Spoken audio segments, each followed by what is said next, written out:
मजा जब आता है तो पिया नहीं पापा याद आते हैं।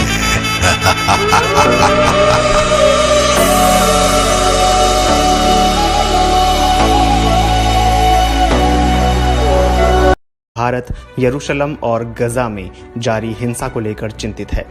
भारतीय दूत ने कहा है कि भारत हर तरह की हिंसा की निंदा करता है, तत्काल तनाव खत्म करने की अपील करता है।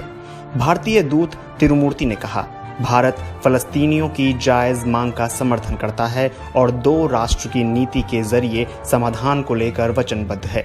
भारत गजा पट्टी से होने वाले रॉकेट हमलों की निंदा करता है। साथ ही इस्राएली बदले की कार्रवाई में भी बहुत बड़ी संख्या में आम नागरिक मारे गए हैं, जिनमें औरतें और बच्चे भी शामिल हैं, जो बहुत दुखद है। उन्होंने कहा कि इस हमले में एक भारतीय नागरिक की मौत हो गई है, जो अश्कलोन में एक परिचारिका थीं। हमें उनके निधन से गहरा दुख पहुंचा है। यह पहला मौका है जब भारत ने इसराइल और फलस्तीनियों के बीच जारी ताज़ा संघर्ष के बारे में खुलकर अपना पक्ष सामने रखा है। इससे पहले भारत की ओर से कोई औपचारिक बयान जारी नहीं किया गया था। भारतीय दूत ने कहा कि तत्काल तनाव घटाना समय की मांग है, ताकि स्थिति ना बिगड़े और नियंत्रण से बाहर ना हो जाए। तिरुमूर्ति ने कहा कि दोनों पक्षों को एक तरफा कार्रवाई करके मौजूदा यथास्थिति में बदलाव की कोशिश नहीं करनी चाहिए। इसमें यरूशलेम में किसी भी तरह का बदलाव न करना शामिल है।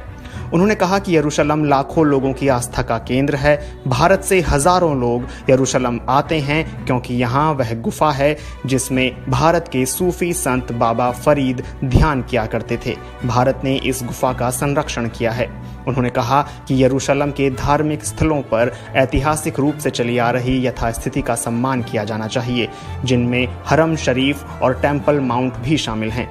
उनका कहना है कि ताज़ा संघर्ष के बाद इसराइल और फलस्तीनी प्रशासन के बीच बातचीत दोबारा शुरू करने की ज़रूरत और बढ़ गई है। किसी तरह का संवाद न होने की वजह से दोनों पक्षों के बीच अविश्वास और बढ़ रहा है।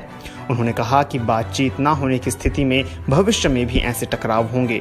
उन्होंने बातचीत के लिए सकारात्मक माहौल तैयार करने पर जोर दिया।